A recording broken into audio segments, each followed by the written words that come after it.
Seu voto decide. Rede Princesa, nas eleições 2022. Simadom Informática também atua no segmento de automação residencial, centrais telefônicas, monitoramento, cabeamento e fibra ótica. Nossos serviços são especializados e elaborados de acordo com as suas necessidades. Simadom Informática, anexo ao Hiperbadote e ao Badote Center. Telefone para contato 3433-1269. O portal de notícias com a marca da credibilidade. As notícias que interessam para você em redeprincesa.com.br. O seu portal de notícias.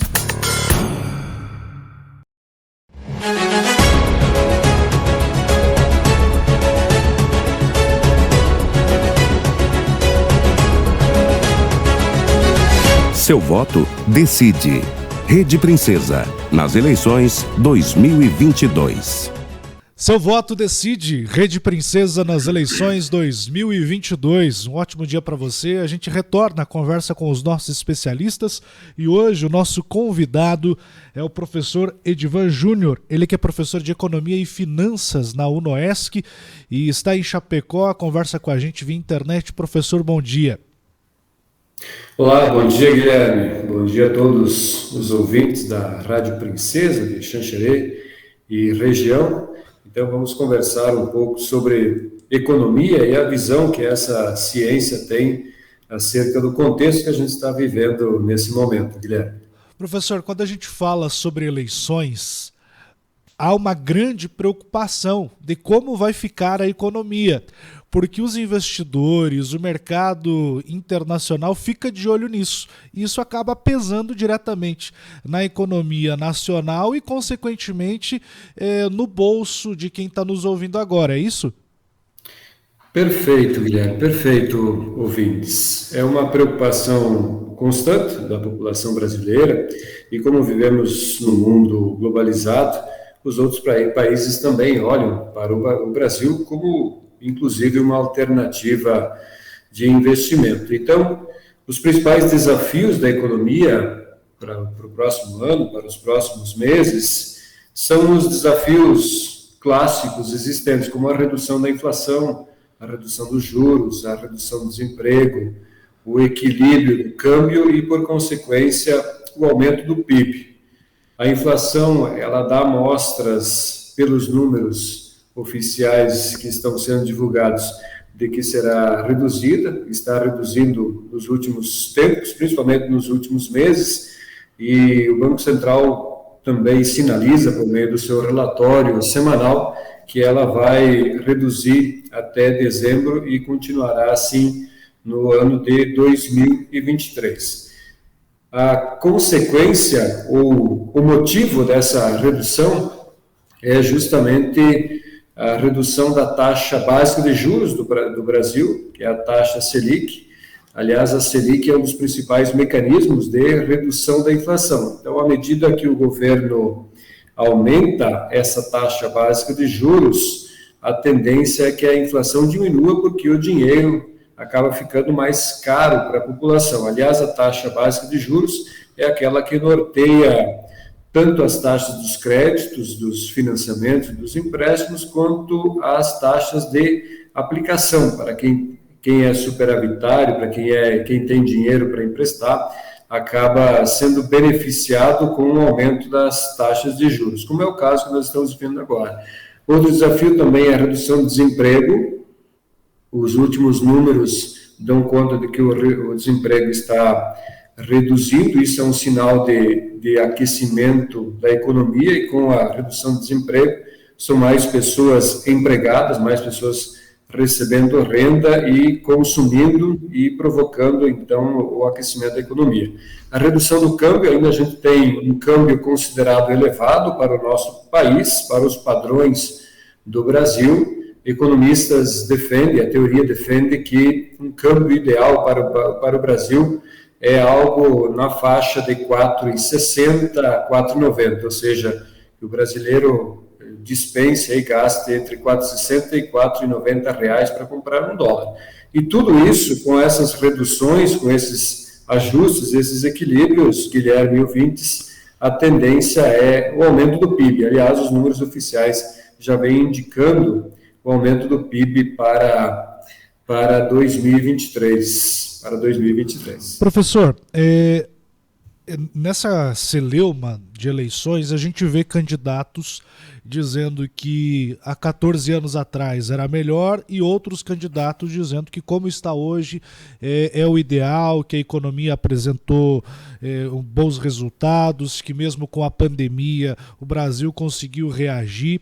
A pergunta é, nós estamos melhor ou pior, estamos iguais? Há expectativa de fato que essa inflação seja controlada? Perfeito, Guilherme. É uma excelente pergunta mais uma vez. Os números indicam, e o contexto, a nossa realidade indica que, de fato, a inflação ela vai reduzir. Inclusive, nos últimos meses já deu mostras disso. Então, até a previsão é que a inflação até nos meses de novembro e dezembro deva ficar na faixa aí dos 8% a 9%, hoje está em 10,07% nos últimos 12 meses, e para 2023 essa queda ainda continua. Então a inflação deve cair justamente porque alguns dos mecanismos que controlam a inflação foram utilizados pelo governo para isso, que é o aumento da taxa Selic. Hoje a nossa taxa básica de juros está em 13,75% ao ano, para uma inflação acumulada nos últimos meses de 10%. Ou seja, já temos uma taxa de juros reais interessante, principalmente para investidores. Essa diferença entre 13,75% para 10% de inflação indica uma taxa de juros reais. Então, nós temos esse cenário de fato de redução da inflação, o que não quer dizer que os juros a curto prazo, pelo menos nos próximos 90, 120 dias, vá reduzir. Nós devemos ainda permanecer com alguns meses de taxa elevada, na faixa de 13,75, elevada para os padrões brasileiros, porque existem outras variáveis envolvidas. E uma dessas variáveis é justamente o investimento estrangeiro no nosso país. Ou seja, para o Brasil continuar atraindo investidores estrangeiros, ou pelo menos fazendo com que os que estão aqui permaneçam, ele precisa compensar esse risco, porque o Brasil não é um país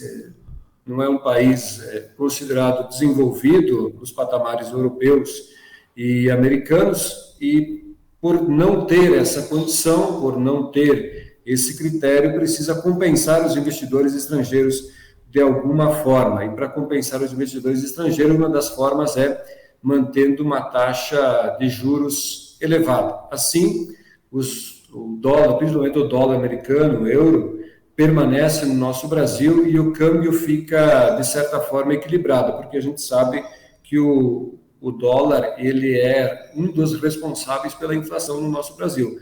Quando nós temos um dólar caro, ou seja, uma relação negativa entre a nossa moeda, o real, e o dólar, isso provoca a inflação, principalmente em um mercado como o agro, onde muitos dos insumos são dolarizados. A gente precisa importar matéria-prima para a produção de fertilizantes e agrotóxicos, por exemplo, e essa importação é paga em dólar. Então, quanto mais caro o dólar, mais caro fica esses insumos, e esses insumos que são utilizados na produção de alimentos. Professor, isso causa uma certa preocupação para a dona de casa, para o pequeno trabalhador, porque ele já paga hoje um valor alto, né? Eu conversava essa semana com um pecuarista que ele diz, o povo fala que a carne está cara, mas a gente está trabalhando no prejuízo. Tem essa questão da guerra da Ucrânia, que, claro, influenciou bastante, principalmente nessa questão dos insumos.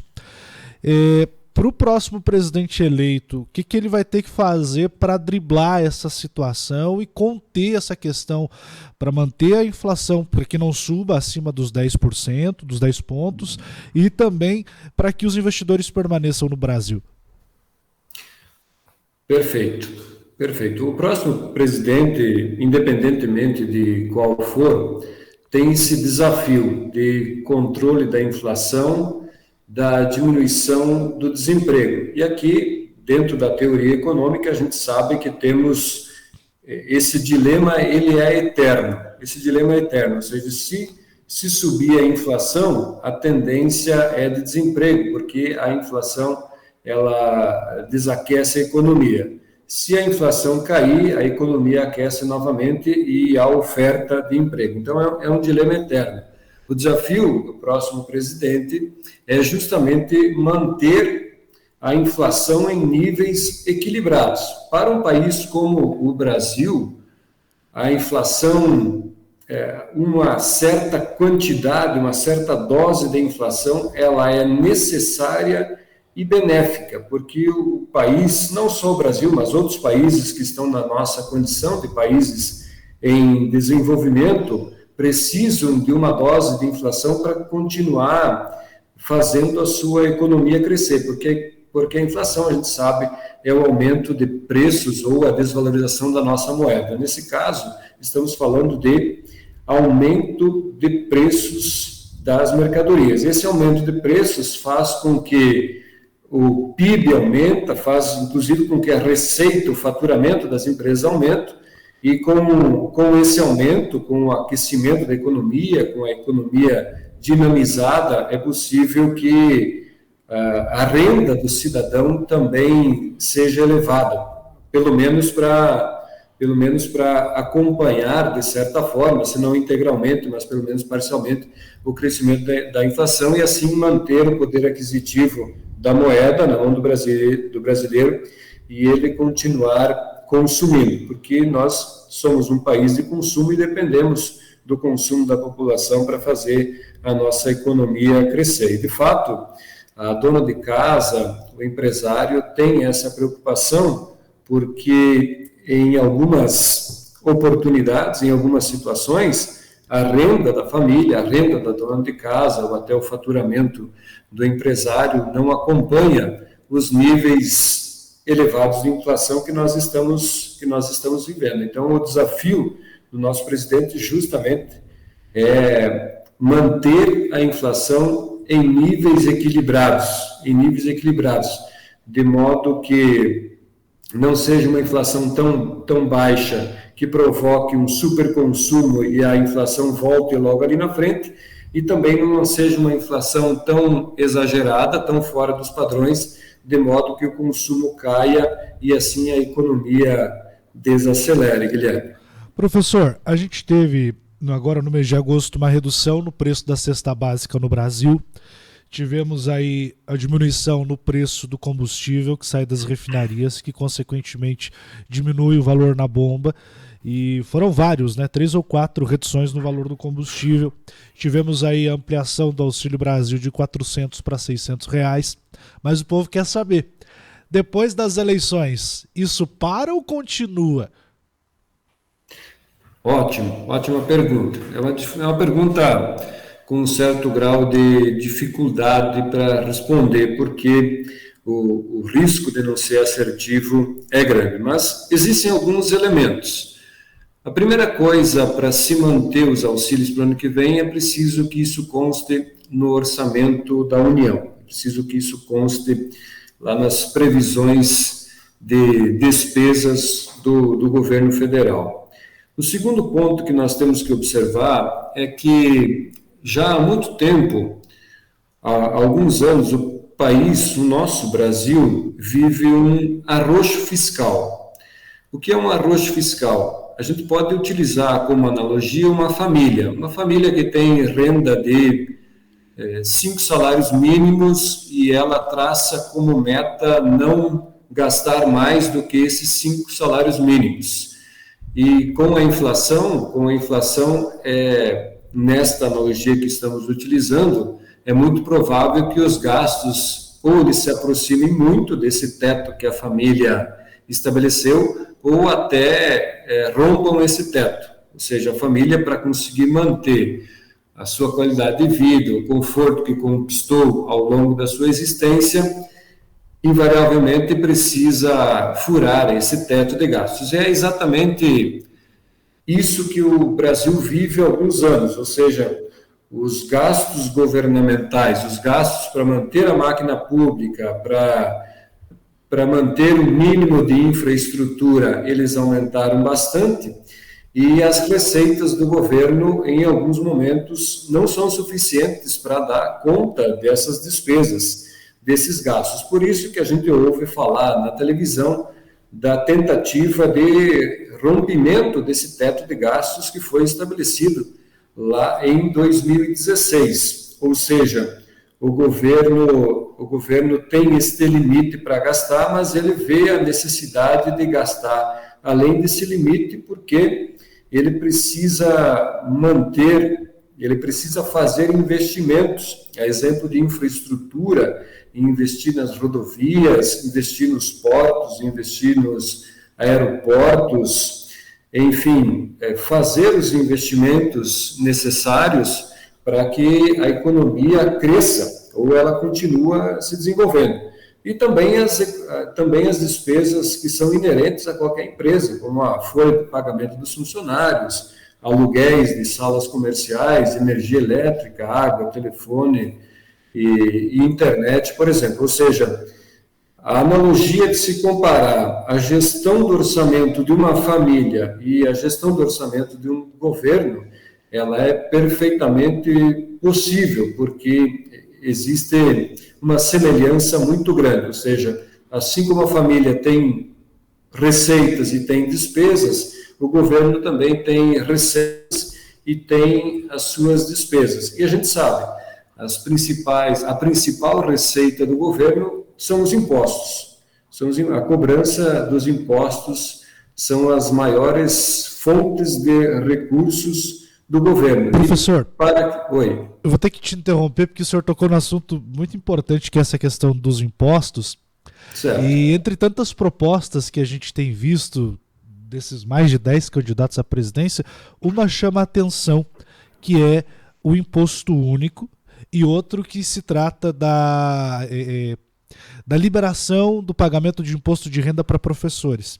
Pelo que eu li, isso me parece inconstitucional, porque é renúncia de receita. E o senhor acaba de dizer que a receita do governo federal, do governo estadual, do governo municipal são os impostos. Quando eu digo para a população, olha, você não vai precisar mais pagar imposto, eu não estou mentindo para a população, de certa forma, professor? Ótima pergunta. E, de fato, a principal fonte de receita do governo são os impostos, né? Sempre foram, historicamente, sempre foram. Então, vamos trabalhar primeiro com esse primeiro argumento, que é juntar todos os impostos em um, em dois ou em três, independente desse número reduzido. Primeiro, é preciso ver a legislação nesse sentido, se é permitido ou não é permitido, e depois também é preciso analisar a viabilidade política de se reduzir a um único imposto, ou a dois no máximo, assim como outros países também já o têm, mas fazem isso já de longa data.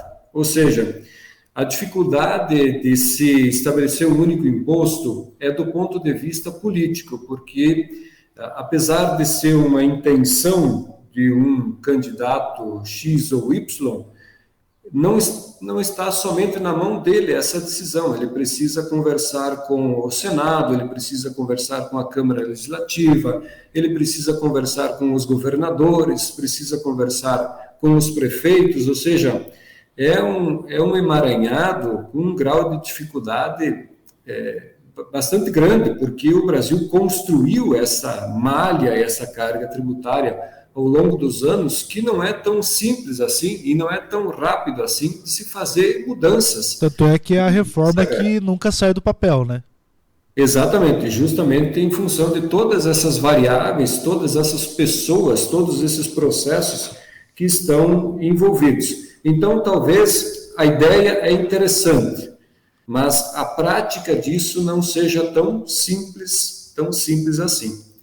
E com relação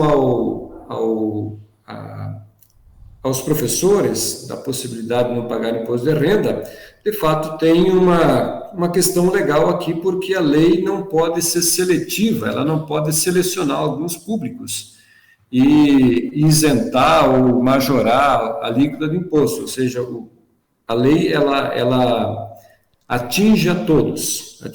Então, talvez, lógico que seria interessante para essa classe, mas é preciso também olhar esse assunto do ponto de vista legal.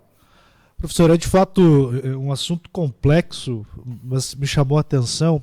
Além dessas questões, uma outra proposta abordada nesses planos de campanha é de trazer esse Auxílio Brasil, que atualmente é de 600, era 400, foi para 600, para R$1.000. O senhor falou sobre o teto de gastos que não pode ser furado, então automaticamente é uma proposta que já se torna um pouco questionável ou duvidosa. Seguindo a nossa linha aqui, o empresário segue preocupado, porque toda eleição, independente de quem ganha, causa essa preocupação por conta da instabilidade, da forma de se aplicar o governo, de qual será o ministro da Fazenda, da Economia. O que é que o empresário brasileiro hoje, catarinense, porque isso também reflete no Estado, tem de se preocupar e deve ficar atento para esses meses, principalmente depois do dia 2 de outubro?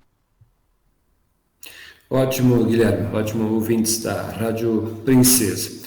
Se nós olharmos para o relatório Focus, que é o relatório semanal de indicadores macroeconômicos emitido pelo Banco Central, nós vemos o IPCA, que é o índice oficial de inflação do Brasil, caindo nas últimas semanas. Há 4 semanas estava em 7,11%, hoje já está em 6,6%. E para 2023, 2024 e 2025, nós vemos uma tendência de queda para o IPCA. A tiracolo, olhamos para a taxa Selic, que hoje está em 13,75 e deve permanecer assim até o fim de 2022, com tendência de queda aí para 2023, caindo 2 pontos percentuais para 11, e assim sucessivamente para 2024 e 2025. Então, olhando para esses dois indicadores que são correlacionados e olhando para a pergunta que está em pauta, que é sobre os empresários e o que eles devem observar após a próxima eleição, é que os juros, eles vão cair sim, mas não cairão a patamares durante a pandemia, onde nós chegamos a ter uma Selic de 2% ao ano. Isso foi um caso esporádico. Esse cenário ele não condiz com a realidade brasileira, ou seja, um juro de 2%, ele não condiz com a realidade brasileira. Há estudos que dizem que a taxa Selic no Brasil, ideal para se ter um equilíbrio, para que favoreça a maior parte da população, a maior parte das atividades econômicas, é algo em torno de 5% a 6%, ou seja, hoje estamos mais do que o dobro disso. Isso vai influenciar diretamente na vida, no cotidiano dos empresários, principalmente aqueles que precisam de capital de giro, principalmente aqueles que precisam de empréstimos e financiamentos para girar suas atividades ou para fazer novos investimentos. Então, os juros eles não devem cair, pelo menos a curto prazo, a patamares de 5% a 6%. Eles devem permanecer por ainda diversos meses na casa dos 2 dígitos. E, então, isso pressupõe que o empresário deve planejar bem sobre a sua necessidade de capital de giro e planejar bem as suas atividades de investimentos. O que não quer dizer aqui que deve deixar de fazer os investimentos necessários, mas é preciso fazer pesquisa, é preciso bater na porta de diversas instituições financeiras para obter linhas de crédito mais acessíveis. Com pesquisa, com busca, alguma linha de crédito ela pode se apresentar. Outros 2 indicadores que a gente precisa olhar é o câmbio e o PIB. A iniciar pelo câmbio. O câmbio, segundo o relatório do Banco Central, deve permanecer em 5,20. Hoje está aí na casa de 5,20. E assim deve prevalecer até dezembro de 2022. e também 2023 caindo um pouquinho para 2024 e 2025. Ou seja, se esse relatório se concretizar, nós devemos ter um câmbio aí na faixa de 5 a 5,20 para os próximos 2 ou 3 anos. E aqui interfere também, assim como a taxa de juros, diretamente na vida dos empresários. Para o importador, quanto maior for a cotação real-dólar, é pior para ele, porque ele precisa desembolsar mais dólares para comprar aquela matéria-prima, aquela máquina importada.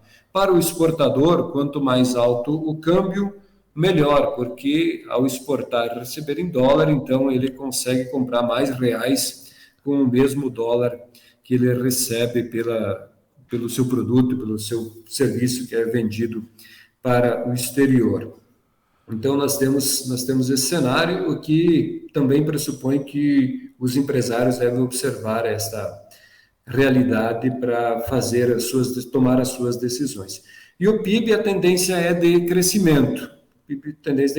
Hoje, a tendência para dezembro de 2022 está em 2,26%.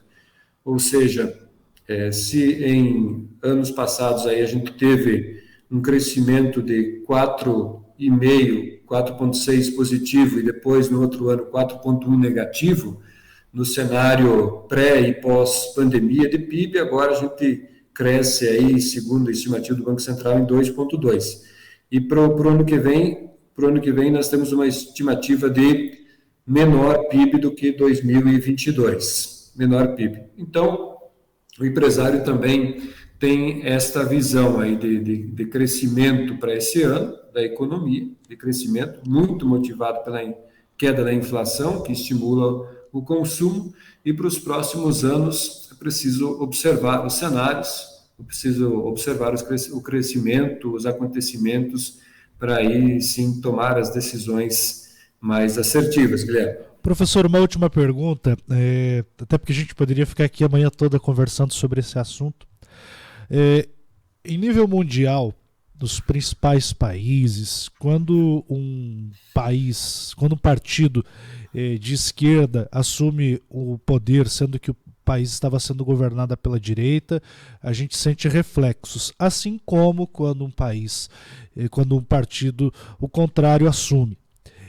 Esses reflexos podem ser tanto positivos quanto negativos na questão econômica. A gente sentiu isso nos Estados Unidos, com a mudança do Donald Trump para o outro presidente, e aqui na América do Sul também isso tem acontecido. Existe essa preocupação? Esses efeitos podem ser mais negativos do que positivos, tendo em vista aí, já falando um pouco dessa polarização que de fato está acontecendo no Brasil? Ótimo, Guilherme. Sim, a preocupação ela é pertinente. Embora nós temos na economia, em termos de linha de pensamento econômico, basicamente três, as mais conhecidas, as principais, que é a linha clássica, a linha marxista e a linha keynesiana. A clássica tem muita ligação com o capitalismo, ou seja, deixar que o mercado se autorregule. A marxista pressupõe aí uma intervenção direta e mais densa do Estado, e a keynesiana, que seria um caminho do meio, ou seja, com o governo interferindo na economia em momentos de crise. Então, se nós olharmos para a política, e de fato nós temos alguma polarização aqui, mas em níveis de fato político, ideológicos, partidários, mas em termos de economia, independente de quem for o candidato a presidente, eu penso que não há como fazer manobras radicais na economia. Ou seja, hoje a gente não tem mais possibilidades ou campo para fazer essas manobras extremas na economia. Porque... Assim como também não dá para fazer milagre. Exatamente. Então é preciso olhar para o orçamento, ver o quanto se tem disponível, olhar aí para a estrutura do país, para o contexto do país, para tomar decisões. Então a linha de raciocínio é que nós embora tenhamos essas 3 escolas econômicas, a clássica, a marxista e a keynesiana, o Brasil vem adotando uma posição mais keynesiana, ou seja, o governo interfere na economia em momentos de crise. Exemplo prático, quando o governo interferiu recentemente no preço dos combustíveis, isso é uma prática keynesiana, ou seja, pontualmente para ajustar este assunto, este tema da economia, o governo interferiu. Para ser, então, objetivo, nós vivemos um país de dimensões continentais, ou seja, é como se nós fizéssemos uma analogia. Se o país fosse pequenininho, ele seria como um barquinho a motor, em que, de um momento para outro, você pode fazer uma curva radical para a esquerda ou radical para a direita. Aqui, direita e esquerda, só a título de localização mesmo, não de ideologia política. Mas como nós temos um país deste tamanho, é como se nós fôssemos um navio cargueiro. Ou seja, não dá para fazer uma volta intensa num navio cargueiro. É preciso olhar com muita antecedência e começar a virar o leme com quilômetros de distância para que assim ele possa fazer uma curva, mas uma curva ainda não muito acentuada, ou seja, é devagar. Então, qualquer mudança que se faça tem esse viés.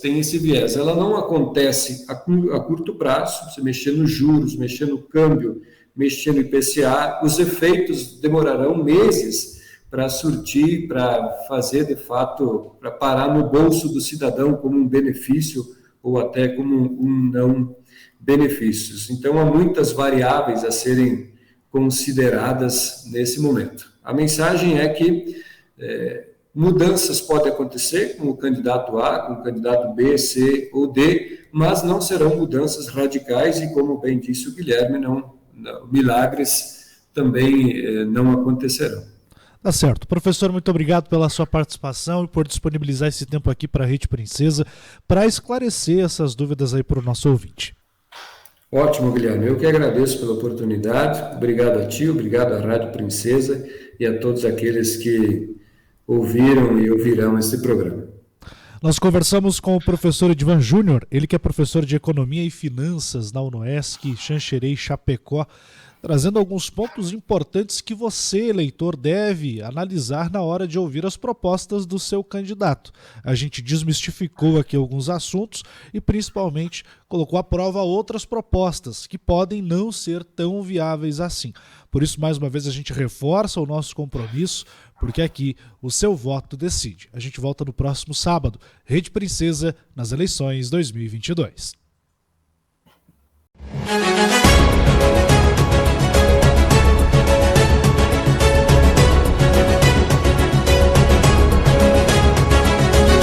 Seu voto decide.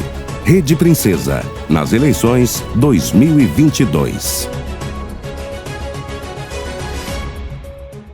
Simadom Informática também atua no segmento de automação residencial, centrais telefônicas, monitoramento, cabeamento e fibra ótica. Nossos serviços são especializados e elaborados de acordo com as suas necessidades. Simadom Informática, anexo ao Iprebadote e ao Badote Center. Telefone para contato 3433-1269.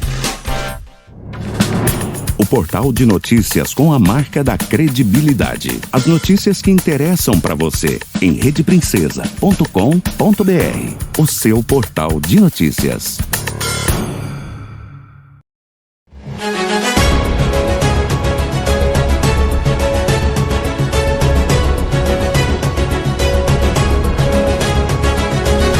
Seu voto decide.